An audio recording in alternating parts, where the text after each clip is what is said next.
السلام علیکم ورحمۃ اللہ وبرکاتہ۔ دیکھیے، آج حاجی صاحبان کے لیے، کافی حاجی صاحبان کے لیے، کچھ لوگوں نے تو کر لیا کام، کافی حاجی صاحبان کے لیے بہت راحت کا ایک مسئلہ حل ہوا ہے، بہت راحت ملے گی۔ تو ایک خوشخبری کی تو بات یہ ہے کہ 366 تک ویٹنگ لسٹ کلیئر ہو چکی ہے۔ اس کے آگے دوسرا سوال اب حاجیوں کا کیا ہوگا، میری 400 سے اوپر ہے، وہ کب ہوگی ہم نہیں بتا پائیں گے، اسٹیٹ حج کمیٹی نہیں بتا پائے گی، یہ سینٹرل سے ہی آئے گا، اور اللہ کو آپ نے بلانا ہے تو ہو سکتا ہے 1500 2000 تک کلیئر کر دیں، یہ اللہ کے اوپر بات ہے۔ دوسری خوشخبری یہ ہے کہ جو حاجی صاحبان ریالوں کے لیے پریشان ہو رہے تھے کہ لاجپت نگر برانچ میں ریال نہیں مل رہے اور ایمس برانچ میں ریال نہیں مل رہے، تو میں نے بینک ہی آپ کے پاس بلا دیا۔ یہ ہمارے بھائی ہیں بامبے مرکنٹائل کے، ان کو چیف سمجھ لیجئے، کچھ بھی سمجھ لیجئے، ان سے میرا برابر رابطہ ہو رہا تھا پچھلے 5-7 دن سے کہ کسی طرح آپ کاؤنٹر سینٹرل حج کمیٹی اسٹیٹ حج کمیٹی میں ترکمان گیٹ لگا لیں اور وہاں سے لوگوں کو ریال دے دیں۔ اور اس میں میرا وہ نہیں ہے، اسٹیٹ نے چاہا ہے تبھی ہوا ہے۔ اسٹیٹ حج کمیٹی آپ لوگوں کے لیے بہت محنت کرتی ہے، لیکن کیا کریں، وہ بھی سینٹرل کے آگے مجبور ہیں۔ حاجیوں کی بڑی خدمت کرتی ہے دلی اسٹیٹ حج کمیٹی، یہاں کی ہریانہ کے حاجیوں کی، یو پی کے حاجیوں کی، راجستھان کے حاجیوں کی، سب کی خدمت کرتی ہے دلی اسٹیٹ حج کمیٹی۔ تو انشاءاللہ کل سے کاؤنٹر دلی اسٹیٹ حج کمیٹی میں بامبے مرکنٹائل بینک کے لگ جائیں گے، صبح 10 بجے سے اور شام 4 بجے تک۔ اب یہ نہیں کہ آپ 4 بجے ہی پہنچیں، 3 بجے پہنچے، کبھی 4 بجے کہیں کہ ہم تو آئے ہوئے تھے بھائی، ایسا بھی کام نہ کریں۔ اور سنڈے کے لیے میں نے ان سے کھولنے کے لیے کہا ہے کہ سیٹرڈے سنڈے میں بھی آپ ریال دیں، بینک کھلتا نہیں ہے جبکہ، تو انہوں نے مجھ سے وعدہ کیا ہے کہ سیٹرڈے ہم کھولیں گے، اگر ہمیں رسپانس صحیح ملا تو ہم سنڈے کھولیں گے، نہیں تو سنڈے بند رکھیں گے۔ اللہم صلی علی سیدنا و مولانا محمد وعلی آل سیدنا و مولانا محمد وبارک وسلم۔ اگر کسی صاحب نے کل کے سبق میں کوئی سوال کی پرچی لکھی ہو تو پہنچا دیں، نہیں لکھی ہے ہاں تو یہ سمجھ لیجئے جس کسی کے ذہن میں کوئی سوال آیا کرے بیچ میں نہیں بتایا جائے گا، کیونکہ سبق پھر ختم ہو جائے گا۔ اس کا طریقہ یہ ہے کہ آپ کے ذہن میں جو بھی سوال آئے اس کی پرچی لکھ لیں اور پرچی لکھ کر کے وہ ہمیں دے دیں۔ مان لیجیے آج کے سبق میں کچھ ذہن میں سوالات آئے ہیں، گھر پہ بیٹھ کے اطمینان سے لکھ لیجئے اور آتے ہی دے دیجئے، تو شروع میں ہی ان سوالوں کے جواب دے دیے جائیں گے۔ خواتین کی طرف سے ایک پرچی آئی ہے، کل جو حقوق العباد پر بیان کیا تھا، توجہ دلائی تھی کہ اگر کسی پہ پیسے ہیں تو وہ دے کر کے جائے یا انتظام کر کے جائے۔ اب حاجی زاہد نے ایک بات اور کہی تھی کہ اللہ سے دعا کرے اللہ تعالی حلال روزی عطا فرمائے، تو جس کسی نے کسی کے پیسے مار رکھے وہ روزی حلال ہے یا حرام ہے؟ حرام روزی سے حج کو جائیں گے تو جائز ہے؟ نہیں ہے، تو اس لیے وہ دے کر کے جائیں۔ تو بہن نے سوال لکھا ہے کہ ہم نے ایک دکاندار سے جوس پیا تھا، پیسے نہیں دے پائے تھے، اب اس کے بعد ہمیشہ اس دکاندار کو ڈھونڈتے ہیں، وہ نظر نہیں آتا ہے، تو اس کا حل کیسے ہو؟ حج پہ ہم جا رہے ہیں، اب اس کا کیا حل ہو؟ بہرحال کل کی بات کا اثر اتنا تو آیا کہ انہیں جوس کے پیسے یاد آ گئے ماشاءاللہ۔ اب اس کے لیے ہے کہ کوشش کریں، اسے تلاش کریں اور تلاش کر کے دیں، اگر وہ نہ ملے تو اس کی طرف سے کسی غریب کو دے دیں، صدقہ کر دیں اس کی طرف سے۔ یہ نیت کر لیں کہ اس صدقے کا ثواب اس جوس والے کو پہنچ جائے، اور پھر کبھی اگر نظر آ جائے تو پھر اس سے کہیں کہ بھائی ہم نے آپ سے جوس پیا تھا، آپ ملے نہیں، آپ کے پیسے ہم نے صدقہ کر دیے، وہ کہے گا نہیں، وہ کہے گا ٹھیک ہے تو ٹھیک ہے، وہ کہے گا نہیں ہمیں تو چاہیے، تو اب دوبارہ دینے پڑیں گے اس کو، ٹھیک ہے۔ اللہ کرے کہ جیسے ایک گلاس جوس کے پیسے کی فکر ہوئی ہے، یہاں میں بتا دوں سچی بات ہے، میرے پاس ہر سال کمپلینٹ آتی ہیں، میرے پاس کسی کی 10 لاکھ کی، کسی کی 7 لاکھ کی، 10 لاکھ کی، 7 لاکھ کی کمپلینٹیں ہم بھی میرے پاس موجود ہیں۔ مردوں کے تعلق سے بھی ہے، جو اتنے بیٹھے ان میں سے کوئی نہ کوئی ہوگا واللہ عالم۔ مجھے اس مرتبہ نشاندہی نہیں کرائی، اس مرتبہ نشاندہی کرا دی تھی کہ فلاں صاحب ہے، اور خواتین کے تعلق سے بھی نشاندہی بھی نہیں ہے، لیکن بتایا گیا ہے خواتین میں بھی ہے جو 7-8 لاکھ روپے لے کر کے نہ دے کر کے حج کو جا رہی ہیں۔ تو جیسے ایک گلاس جوس کی فکر ہوئی ہے پیسے دینے کی، وہ 8-10 لاکھ والے بھی فکر کر لے، دے کے جائے تو حج قبول ہو جائے گا، ورنہ معاملہ بس کل بہت تفصیل سے سمجھا دیا تھا، وہ سب سمجھ میں آ گیا۔ جس طرح سے کسی کا لے کے نہ دینا، کسی کے پلاٹ فلیٹ پہ قبضہ کر لینا، کسی کی پیمنٹ مار لینا، یہ ساری چیزیں حرام ہیں اور ادا کرنی پڑیں گی۔ اسی طرح سے والد کے انتقال کے بعد والد صاحب جتنا بھی مال چھوڑ کے جائیں، وہ جائیداد کی شکل میں ہو، نقدی کی شکل میں ہو، زیور کی شکل میں ہو، والد جتنا بھی ترکہ چھوڑ کے جائیں گے، اس کے مالک اکیلے بھائی نہیں ہیں، بلکہ بھائیوں کے ساتھ بہنیں بھی ہیں۔ اس ترکے میں حصے دار بہنیں بھی ہیں۔ اگر بھائی نے بہن کا ترکہ نہ دیا تو وہ بھی ایسی ہے جیسے کسی سے 1 لاکھ روپے لے لیے تھے اور وہ لوٹائے نہیں، ہڑپ کر گئے، ہضم کر گئے۔ یہ بہن کا حق ہڑپ کر لینا ہے۔ اس کا بھی وہی معاملہ ہوگا جو کل بتایا ہے۔ اب اپنے اپنے تعلق سے اپنے مسئلے کو کہ جی میری اتنی جائیداد والد نے چھوڑی تھی، اتنے ہم بہن، اتنے بھائی، یہ مسئلہ مفتیان کرام سے جا کر کے معلوم کر لے۔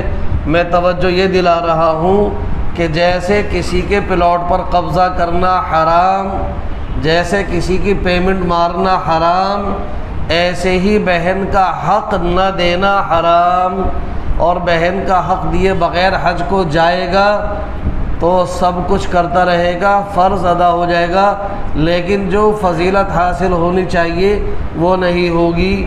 اس لیے بہنوں کی بھی فکر کر کے جائیے گا۔ چلیے یہ کیا ہے، ذرا اس کو پڑھ کے سنا دیجئے، مجھے ہندی نہیں آتی۔ اچھا کوئی ہندی پڑھنے والے آپ پڑھ کے سنا دیجئے۔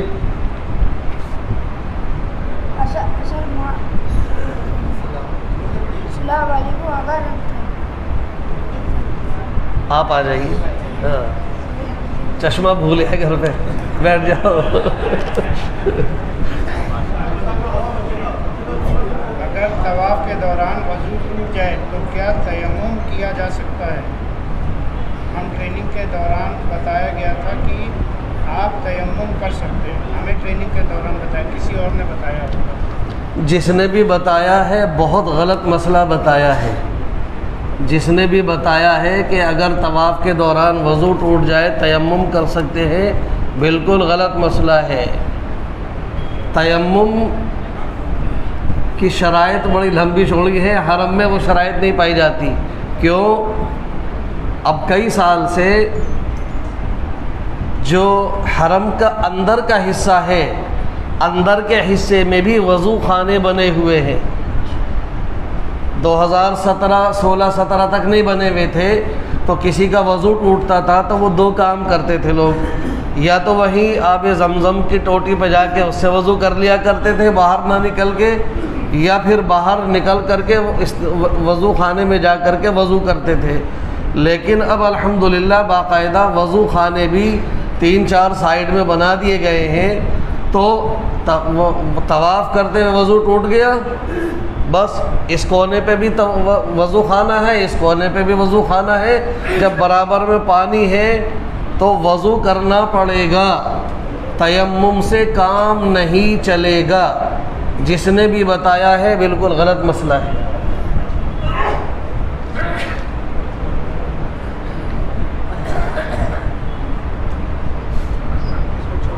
جی اس کا جواب آ جائے، کتاب ہندی میں ہے کہ نہیں یہ پوچھ رہے ہیں۔ ہاں تو بتا دیجیے، بتا دیجیے۔ کتاب جو ہم تقسیم کریں گے اس کے بارے میں پوچھا ہندی میں ہے یا نہیں، تو وہ کتاب ہندی میں بھی ہے اور اردو میں بھی ہے، انشاءاللہ دونوں میں ملے گی۔ اور یہ بھی میں آپ کو خوشخبری سنا دوں، جس ترتیب سے ہم سبق چلا رہے ہیں اسی ترتیب سے کتاب میں بھی آپ کو ملے گا۔ کتاب پڑھیں گے پھر مزہ آئے گا انشاءاللہ۔ اور آپ کے پاس اس سال یہ اہتمام کیا گیا ہے کہ باقاعدہ پوری ریکارڈنگ بھی آپ کے پاس پہنچ جائے گی، بیٹھے بیٹھے گھر پہ آپ سن بھی سکتے ہیں۔ چلیے الحمدللہ، کل عمرے کا بیان مکمل ہوا تھا۔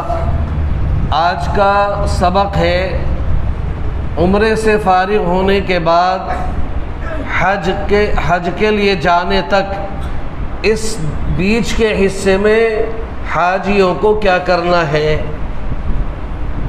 تو اس بیچ کے حصے میں حاجیوں کو، حجنوں کو زیادہ سے زیادہ نفلی طواف ادا کرنے ہیں، زیادہ سے زیادہ نفلی طواف کریں گے، اور نفلی طوافوں پر زیادہ زور دینا ہے۔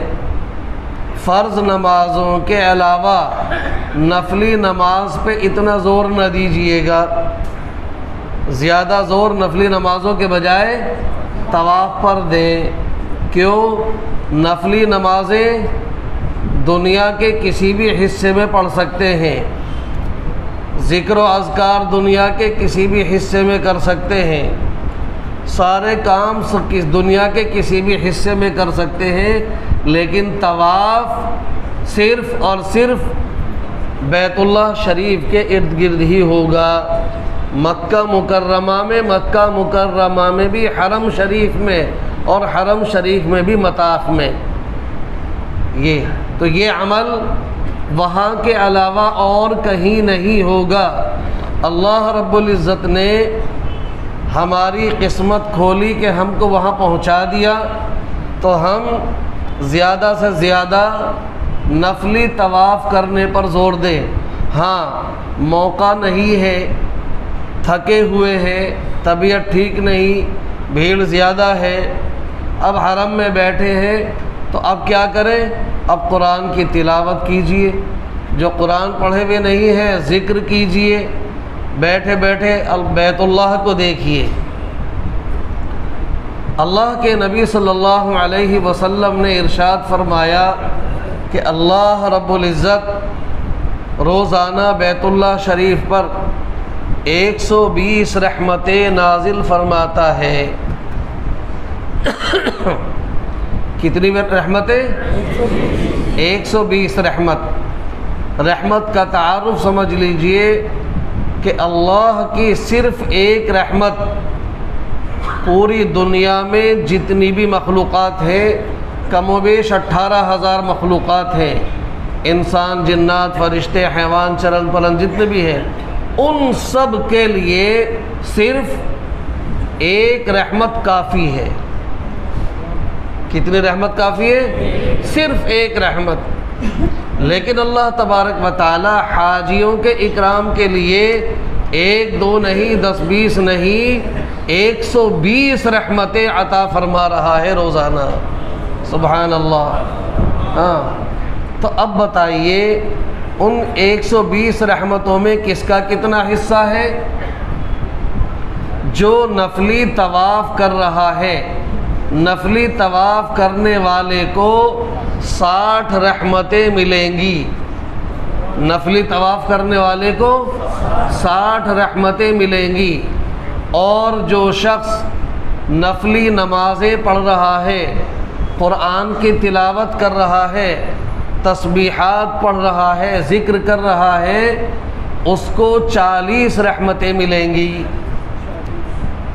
اور جو شخص کچھ بھی نہیں کر رہا ہے، نہ طواف نہ نفلی کوئی نماز اور ذکر وغیرہ، بس بیٹھا ہے کسی ایک جگہ پر، ایسے مقام پر جہاں سے بیت اللہ نظر آ رہا ہے، بیٹھا بیٹھا بیت اللہ کو دیکھ رہا ہے، تو اس دیکھنے پر بھی 20 رحمتیں اللہ کی طرف سے ملیں گی۔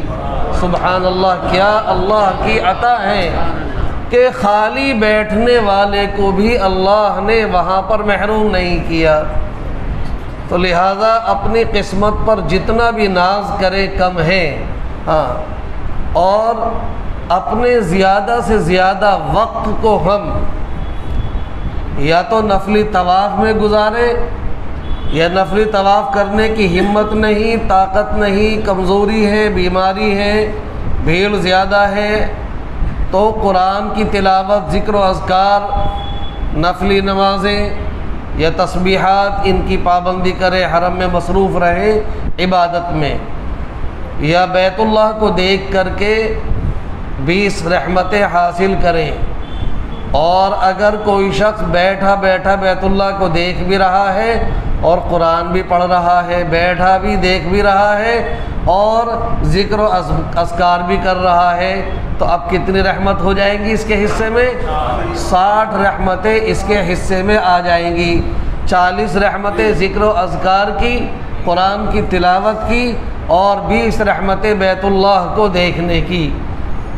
لہذا بعض حاجیوں کے تعلق سے ہر سال وہاں پر بلڈنگ کے لوگ باقاعدہ شکایت کرتے ہیں کہ یہ فلاں صاحب تو کمرے میں ہی پڑے رہتے ہیں عزیزیہ میں، یہ تو ہلتے ہی نہیں، کبھی 2-3 دن کے بعد حرم چلے گئے اور جا کے کچھ کر لیا، ورنہ زیادہ وقت یہ عزیزیہ میں اپنی بلڈنگ پر گزارتے ہیں۔ بھائی، اپنے بدن کو آرام دینے کا تقاضا تو ہے، لیکن اتنا بھی آرام نہ دے کہ وہ سست ہو جائے، اتنا بھی آرام نہ دے کہ عمل بالکل نہ ہو۔ وہاں اتنا پیسہ خرچ کر کے گئے ہیں تو اپنے آپ کو عمل میں مصروف رکھیں۔ اب نفلی طواف کرنے کا طریقہ کیا ہے؟ نفلی طواف کرنے کے لیے احرام کی ضرورت نہیں ہے، نفلی طواف میں احرام کی ضرورت نہیں ہے۔ باوضو ہو کر مرد بھی خواتین بھی بغیر احرام کے انہی کپڑوں میں ہم گئے، جا کر کے ہمیں وہاں پر 3 کام کرنے ہوں گے۔ عمرے میں کتنے کام کرنے ہوتے تھے؟ 5 کام کرنے ہوتے ہیں، اور نفلی طواف کرنے میں 3 کام کرنے ہوں گے، مردوں کو بھی خواتین کو بھی۔ جائیں، رکن حجر اسود کے پاس جا کر کے طواف کی نیت کریں، اے اللہ میں نیت کرتا ہوں طواف کی 7 چکر میرے لیے آسان فرما، میری طرف سے قبول فرما۔ یہ ہو گیا اپنے لیے۔ اب نفلی طواف کسی مرحوم کی طرف سے بھی کر سکتے ہیں، نفلی طواف کسی زندہ کی طرف سے بھی کر سکتے ہیں۔ اس کا طریقہ کیا ہو گیا؟ اے اللہ میں نیت کرتا ہوں طواف کی 7 چکر میرے لیے آسان فرما، اور جن کی طرف سے کرنے کا پروگرام ہے ان کا نام لے کے کہیں کہ ان کی طرف سے قبول فرما۔ ہاں، مثال کے طور پہ میرے والد ہیں، وحاج الدین ہیں، میں گیا والد کی طرف سے کرنا چاہتا ہوں، اے اللہ میں نیت کرتا ہوں طواف کی 7 چکر میرے لیے آسان فرما، میرے والد وحاج الدین کی طرف سے قبول فرما۔ تو یہ نیت کا طریقہ ہے، چاہے وہ مرحوم ہو چاہے زندہ ہو۔ نفلی طواف مرحوم کی طرف سے بھی کیا جا سکتا ہے اور زندہ حضرات کی طرف سے بھی کیا جا سکتا ہے۔ تو اپنے طواف کا طریقہ آپ کو معلوم ہو گیا۔ نفلی طواف کا میں نیت کرتا ہوں طواف کی 7 چکر میرے لیے آسان فرما اور میری طرف سے قبول فرما، یہ میرے لیے ہو گیا، میرا طواف ہو گیا۔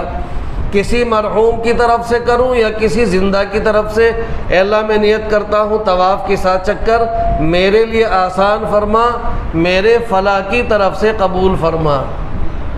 بات کلیئر ہو گئی؟ کوئی شک تو نہیں رہا؟ چلیے ایک کام، یہ ایک کام میں نے آپ کا اپنا بھی بتا دیا، مرحومین کی طرف سے کرنا چاہتے ہیں ان کا بھی بتا دیا، کسی زندہ کی طرف سے کرنا چاہتے ہیں ان کا بھی بتا دیا، ایک کام۔ اب دوسرا کام، یہ دو کام جو ہے، اب آپ طواف کسی کی بھی طرف سے کر رہے ہو، اپنی طرف سے کر رہے ہو یا مرحوم کی طرف سے کر رہے ہو یا زندہ کی طرف سے کر رہے ہو، یہ دو کام اس میں کوئی فرق نہیں ہے۔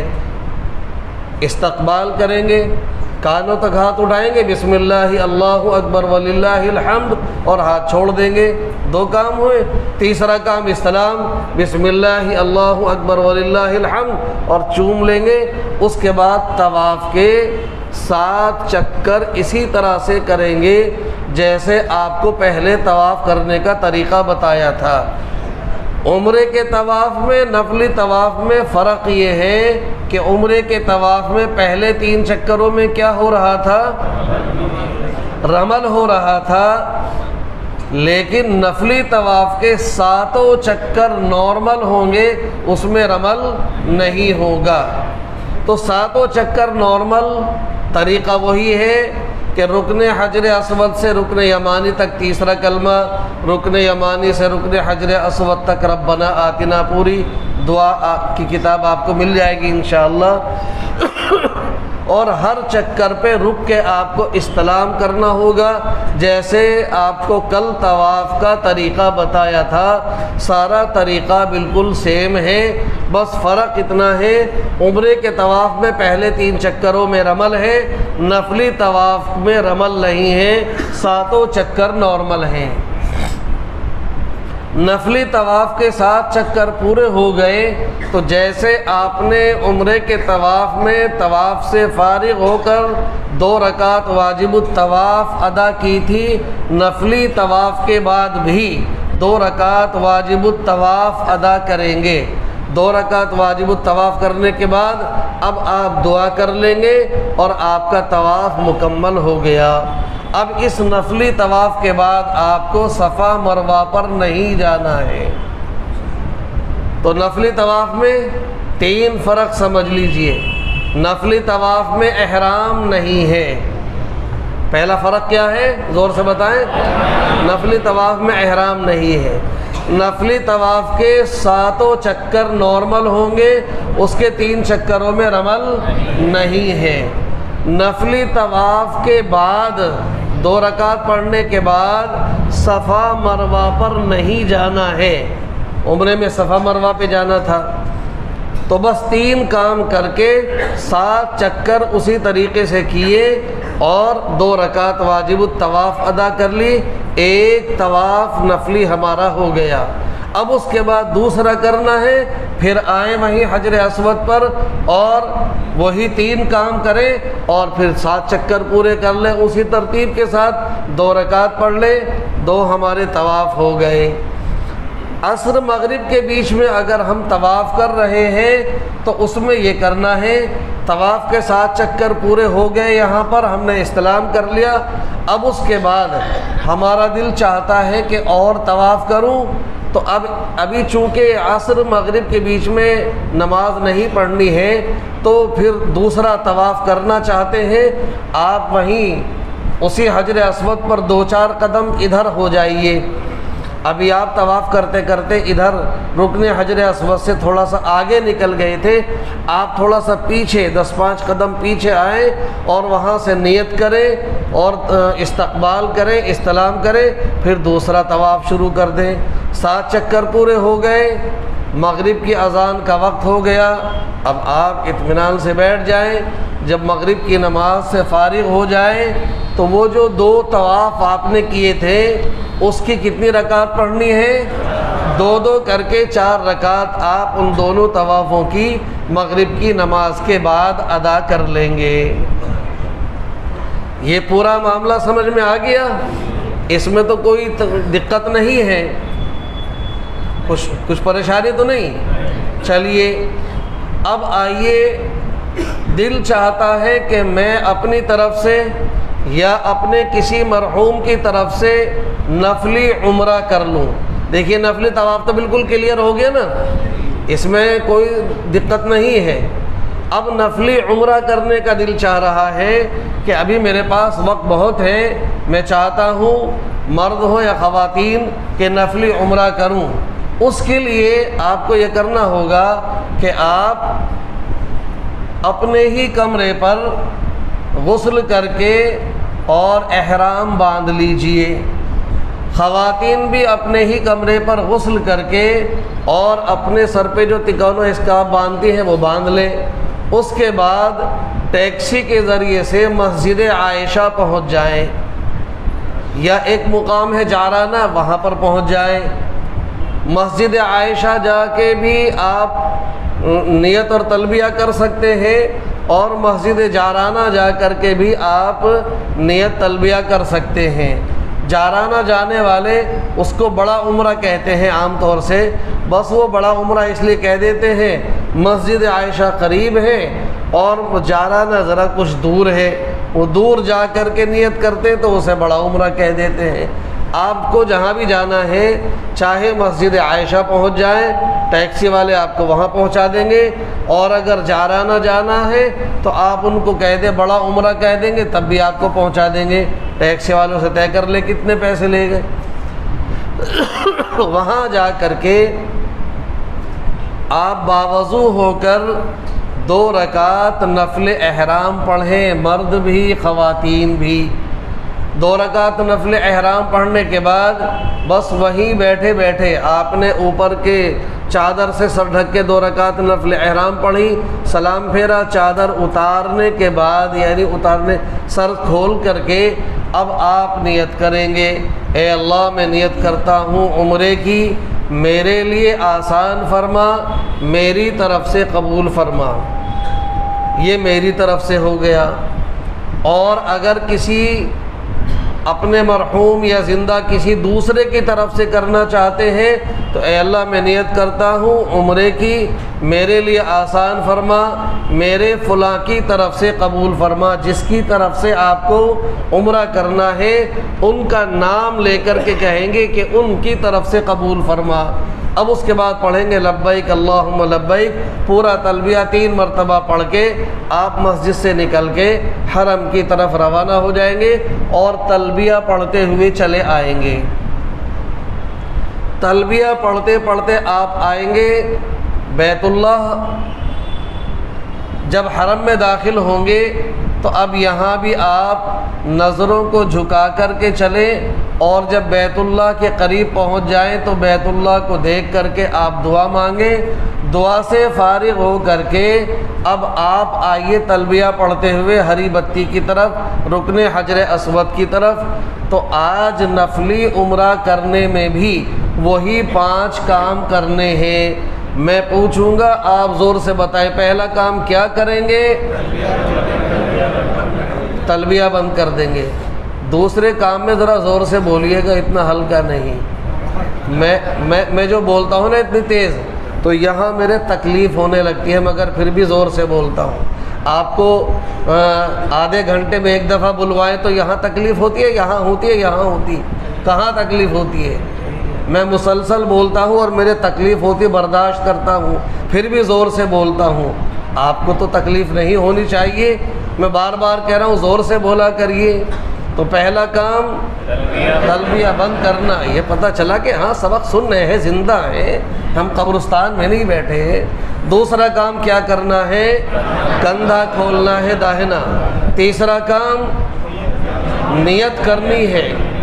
اب یہاں تیسرے کام میں پھر آپ کو سمجھا دوں، میں نے جیسے وہاں عمرے کی نیت کرنے میں سمجھایا 2 طریقے بتائے نہیں، اپنی طرف سے کر رہے ہیں تو یہ کہا اے اللہ میں نیت کرتا ہوں عمرے کی، میرے لیے آسان فرما، میری طرف سے قبول فرما۔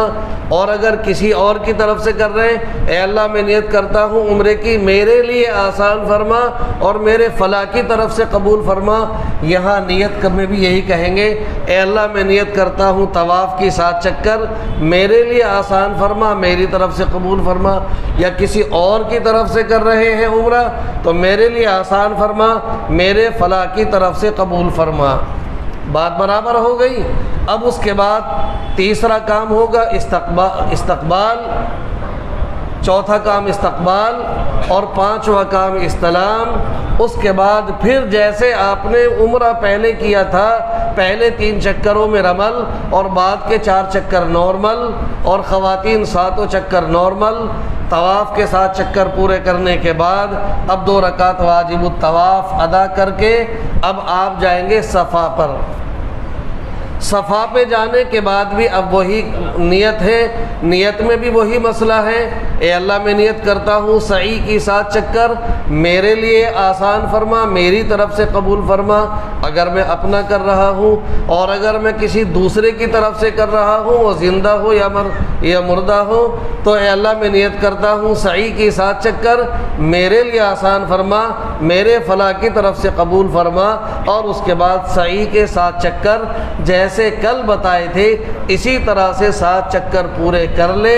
7 چکر پورے ہونے کے بعد اب آپ کو آ کر کے سر پر اس طرح پھروانا ہے، اور خواتین کو اپنے بالوں کے 3 حصے بنا کر کے پہلے کی طرح، اور ہر حصے میں سے ایک پوروا بال کاٹ دینا ہے۔ اب الحمدللہ آپ کا یہ نفلی عمرہ مکمل ہو گیا۔ آپ نے 3 دن پہلے وہ اپنا فرض عمرہ کیا تھا، 3 دن کے بعد نفلی عمرہ کرنے چلے گئے، سر پر بال نہیں ہے اس طرح پھرا تھا، کوئی حرج کی بات نہیں، اسی گنجے سر پر آپ کو اس طرح پھروانا ہوگا، کیونکہ اس طرح پھروایا جاتا ہی اس لیے ہے تاکہ آپ کا احرام کھل جائے۔ اس طرح سر پہ جب تک نہیں پھرے گا آپ کا احرام نہیں کھل سکتا۔ اگر کسی نے اس طرح نہیں پھروایا اور احرام کھول دیا، کپڑے پہن لیے اور کپڑے پہنے ہوئے 12 گھنٹے اس کو بیت گئے، تو اس پر ایک بکرے کا دم واجب ہو جائے گا۔ اس لیے اسی گنجے سر پہ پہلے اس طرح پھروانا ہے، پھر آپ کو احرام کھول کر کے کپڑے بدلنے ہیں۔ یہ نفلی عمرے کا طریقہ آپ نے سمجھ لیا۔ تو نفلی طواف کا پورا طریقہ بھی آپ کو سمجھ میں آ گیا الحمدللہ، اور نفلی عمرے کا طریقہ بھی آپ کو سمجھ میں آ گیا۔ اللہ کے فضل و کرم سے جتنے دن آپ کو ملیں گے آپ بار بار نفلی طواف کریں گے۔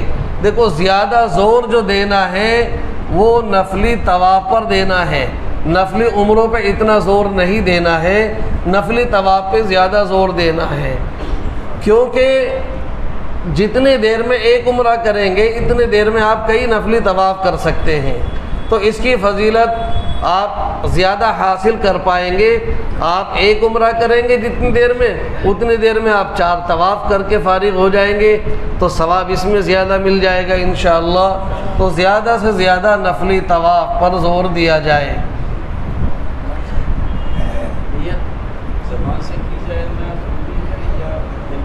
اب دل میں نیت کریں گے تو کیا کریں گے؟ جب تک زبان سے یاد نہیں کریں گے تو دل میں کیسے کریں گے؟ ہم نے زبان سے تو نیت یاد نہیں کری، اور دل میں کیا کہیں گے؟ ہوں بس ایسے کر لیں گے؟ کچھ تو آپ کو زبان سے آپ دل میں کریں گے تو دل میں تصور تو کرنا پڑے گا، تو دل میں تصور بھی تو لائیں گے جب زبان سے یاد کر چکے ہوں گے۔ تو اس لیے ابھی بلا تکلف زبان سے یاد کیجئے، زور زور سے کہیے، اور کہنے کے بعد اب وہاں پر آپ زبان سے کر لیں نیت یا دل میں کر لیں، لیکن آپ کے دل کے اندر استحضار تو آئے گا جب ہم زبان سے یاد کر چکے ہوں گے۔ چلیے اب ایک مشورہ اور آپ کو یہ دیا جاتا ہے، بہرحال مجھے مشورہ دینے کی اب ضرورت رہی بھی نہیں، کیونکہ پہلے گرین اور عزیزیہ 2 کیٹیگری ہوا کرتی تھی۔ گرین والے تو ہر وقت آ کر کے، کسی بھی وقت آ کر کے، پیدل آ کر کے اور طواف عمرہ خوب کر لیتے تھے، تو ان کو مشورہ یہ دیا جاتا تھا بھائی یہ جو نماز پڑھنے والے حضرات ہیں بیسمنٹ میں پہنچ جائیں، وہاں جا کر کے سکون سے نماز پڑھ لیں گے، ان کا وہاں اسپیکر بند ہے، یہاں پر اپنی نماز کس طرح کی پڑھ رہے ہیں، اسپیکر کان پہ دائیں دائیں بج رہا ہے اور نماز پڑھ رہے ہیں۔ کہ حضرت علی والی نماز پڑھ رہے ہیں، شاید کہ انہیں پتہ ہی نہیں تیر نکل گیا، میں کیا بول رہا ہوں انہیں کوئی خبر نہیں ہے۔ بھائی نماز وہاں نیچے بیسمنٹ میں جا کے پڑھ لو۔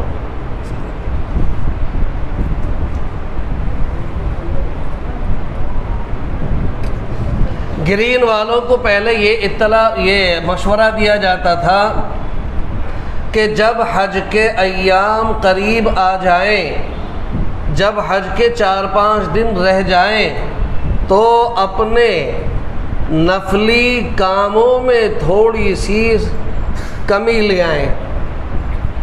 طواف پہلے روزانہ 10 کرتے تھے، اب روزانہ 10 کی جگہ 5 کر دیجئے، اگلے دن 4 کر دیجئے، اور پھر 3 کر کے حج پہ جانے سے 1-2 دن پہلے موقوف کر دیجئے۔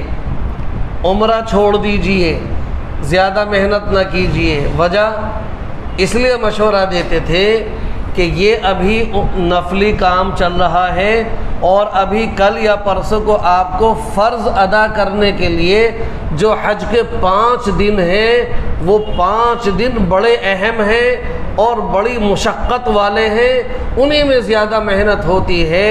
اگر ہم نے بالکل ٹائم ٹو ٹائم تک جو ہے نا اپنے آپ کو تھکا لیا تو پھر فرض ادا کرنے میں دشواری آئے گی۔ تو یہ مشورہ دیا جاتا تھا پہلے گرین کیٹیگری جب تک تھی، لیکن اس سال گرین کیٹیگری ہے نہیں، سب عزیزیہ والے ہیں، اور عزیزیہ سے 3 دن پہلے بسیں آنا جانا بند ہو جاتی ہیں، سب عزیزیہ میں ہی رہتے ہیں، وہ خود بخود آرام کرتے ہیں۔ اب امام صاحب مشورہ دیں یا نہ دیں، ان کا آرام خود بخود ہو جاتا ہے۔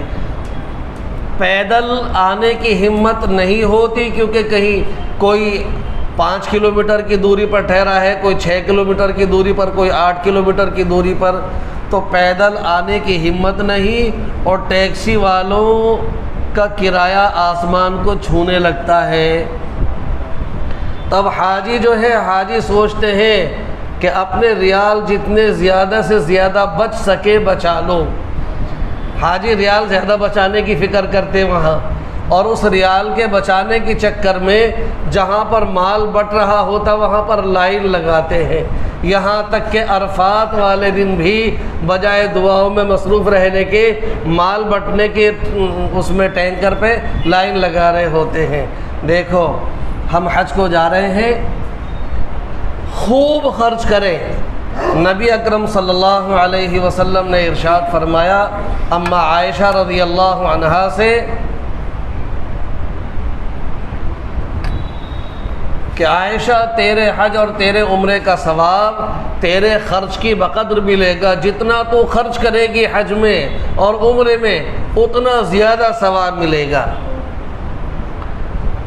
اور آگے خوشخبری سنائی میرے پیارے آقا صلی اللہ علیہ وسلم نے، میں کروڑ دیکھ لوں تھوڑا سا بھول گیا،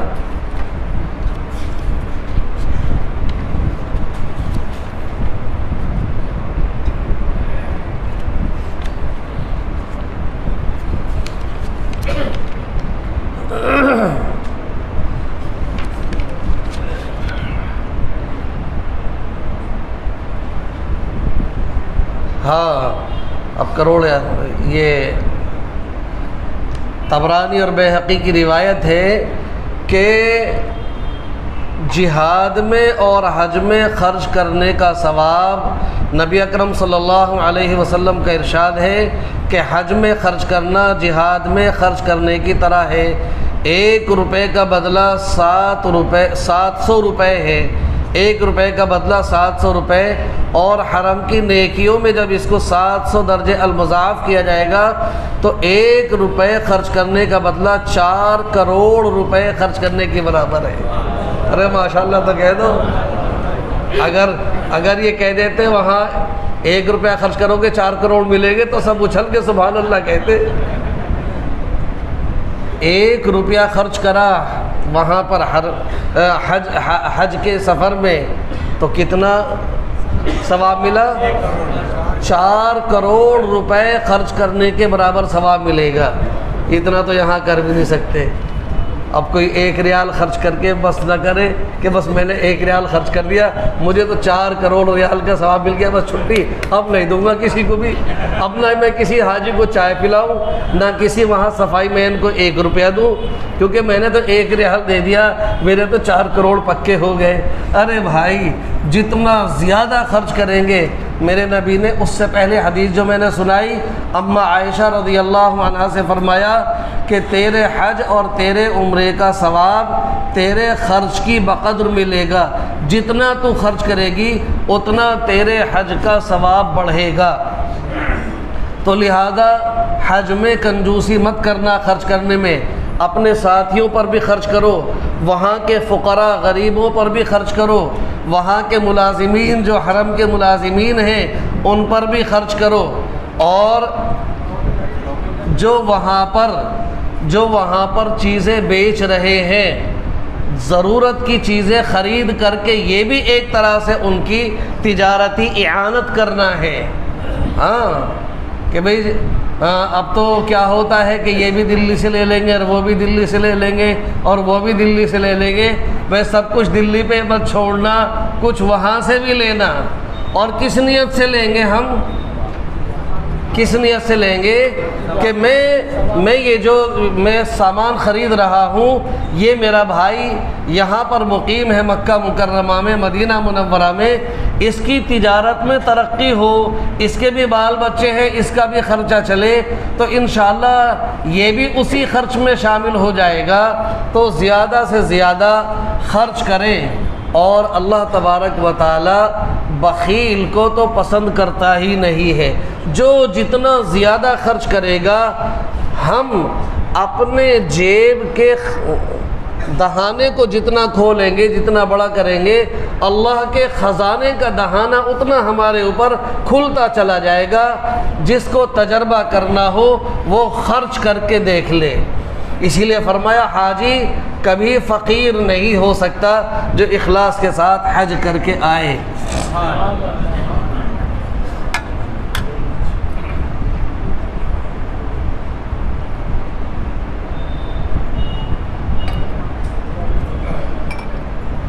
تو بہرحال بس اس بات پر زیادہ توجہ رکھیے گا کہ وہاں پر اپنے بدن کے آرام کو دینے کے لیے کھانا پینا آرام بھی ضروری ہے، لیکن زیادہ وہاں پر عزیزیہ میں قیام کرنا، زیادہ سوتے رہنا، دن بھر پڑے پڑے، بھائی ایسا نہ کرنا، بلکہ حرم میں جتنا زیادہ سے زیادہ وقت ہو، زیادہ سے زیادہ وقت اپنے اعمال میں لگانا۔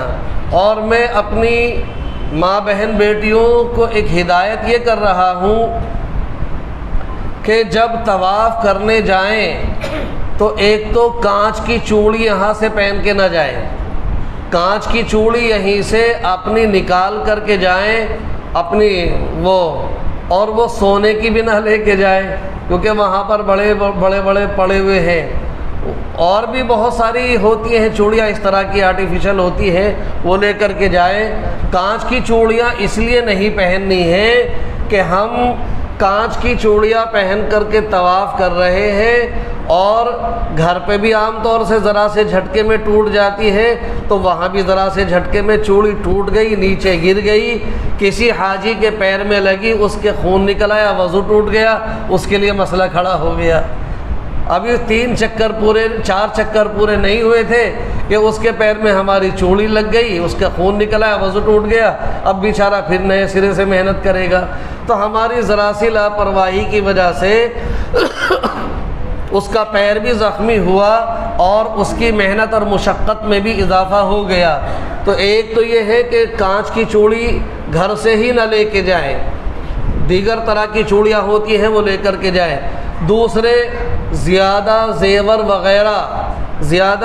وغیرہ لے کر کے وہاں نہ جائیں، زیادہ زیور نہ پہنیں، کیونکہ طواف کرتے کرتے وہاں پر جو ہے نا بہت کچھ ہو جاتا ہے، چوریاں ہو جاتی ہیں اور جیبیں کٹ جاتی ہیں۔ اپنے پیسوں کی حفاظت اپنے کمرے پہ بھی کرنی ہے، طواف کرتے ہوئے بھی کرنی ہے۔ اسی طرح سے آنے جانے میں احتیاط، زیادہ زیور اگر ہم نے پہنا ہے اور ہم اسی طرح سے بے پردہ زیور کی نمائش کرتے ہوئے نکل رہے ہیں تو وہاں پر اگر کسی کی نیت خراب ہو گئی تو وہ ٹیکسی میں کئی کیس ایسے ہو جاتے ہیں، اس سے بھی خطرہ ہے۔ لہذا جب کبھی آپ کو ٹیکسی میں بیٹھنا ہو مرد اور خواتین دونوں جا رہے ہیں تو ٹیکسی میں بیٹھنا ہو تو پہلے مرد بیٹھے ٹیکسی میں، اس کے بعد اپنی خاتون کو بٹھائے۔ ایسی غلطی نہ کرے کہ پہلے خاتون کو بٹھا دے بعد میں خود بیٹھے، بلکہ کیا کرے گا، بیٹھے گا پہلے کون؟ پہلے مرد بیٹھے پھر بعد میں خواتین بیٹھے۔ جب اترے تو پہلے اپنی خاتون کو اتارے بعد میں خود اترے، ورنہ اس طرح کے کیس وہاں پر سامنے آئے ہیں کہ حاجی صاحب نے حجن کو پہلے بٹھا دیا، دونوں حاجی حجن جا رہے تھے اور بے پردہ جا رہی تھی خاتون، بے پردہ۔ اب ٹیکسی ڈرائیور نے جب یہ جو ہماری بہت ساری بہن بیٹیاں شیطان کے چکر میں کہہ دیتی نا کہ یہ چہرے کا پردہ کس نے بتایا، پردہ تو آنکھوں کا ہے، پردہ تو آنکھوں کا ہے، پردہ دل کا ہے، ہمارا دل صاف ہے۔ بھائی تمہارا دل صاف ہے، سامنے والے کا تو دل صاف نہیں ہے، سامنے والے کا تو دل صاف نہیں ہے، اور تم کوئی اماں عائشہ سے، ازواج مطہرات سے زیادہ دل کی پاک صاف تھوڑی بن جاؤ گی۔ اللہ نے قرآن پاک میں جو پردے کا حکم نازل فرمایا تو سب سے پہلے اللہ رب العزت نے نبی کی بیویوں کو خطاب کیا ہے، یا ایھا النبی قل لازواجک، اے نبی صلی اللہ علیہ وسلم اپنی بیویوں سے کہہ دیں، وبناتک، اور اپنی بیٹیوں سے کہہ دیجئے۔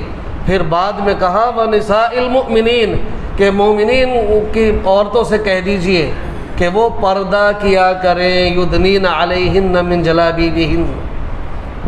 اب بتاؤ، اللہ تو سب سے پہلے ازواج مطہرات کو پردہ کرنے کا حکم دے رہا ہے، نبی کی بیٹیوں کو پردہ کرنے کا حکم دے رہا ہے، اور آج کی 14ویں صدی کی بیٹی ہماری کہہ رہی ہے پردہ تو دل کا ہوتا ہے، دل صاف ہونا چاہیے۔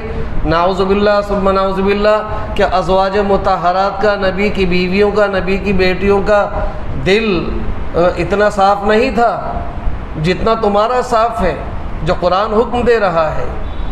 تو میں بتا یہ رہا تھا کہ پردے کا اہتمام جیسے یہاں پر شریعت نے لاگو رکھا ہے، ایسے ہی وہاں پر بھی، ایسا نہیں کہ وہاں تو سارے بھیا اور چچا اور ماموں خالو ہیں، وہاں جیسے پردہ یہاں ہے ایسے ہی پردہ وہاں پر بھی کرنا ہے۔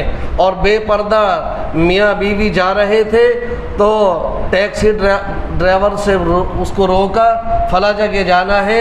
اب اس نے بے پردہ خاتون کو دیکھا، شیطان نے اپنا تیر چلایا، اب اس نے پہلے بٹھا دیا خاتون کو، اور اس سے پہلے کہ وہ بیٹھتا اس نے گاڑی آگے بڑھا دی، اور یہ جا وہ جا۔ اب ظاہر بات ہے یہاں تو جلدی سے 100 نمبر پہ فون کرے گا اور وہ کہہ دے گا، وہاں تو عربی وہ نہیں جانتا، اور عربی یہ نہیں جانتا، اردو وہ نہیں جانتے، کہتا رہے کچھ بھی کہتا رہے، کال کرتا رہے، جب تک تو وہ کہیں سے کہیں معاملہ پہنچ جائے گا۔ تو اس طرح کے خطرات یہ بے پردگی کی وجہ سے ہی، جتنے بھی کیس سامنے آئے ہیں یہ بے پردگی کی وجہ سے سامنے آئے ہیں۔ اس لیے یہیں سے اپنے اوپر پردہ لازم کر لے، وہاں بھی پردہ لازم کرے، اور آنے کے بعد پوری زندگی اپنے اوپر پردے کو لازم کرے۔ تو ٹیکسی میں بیٹھنے میں اور اترنے میں یہ احتیاط کرنی ہے۔ اللہ تبارک و تعالی ہمارا، آپ کا اور جتنے بھی جا رہے ہیں سب کا سفر آسان فرمائے، قبول فرمائے۔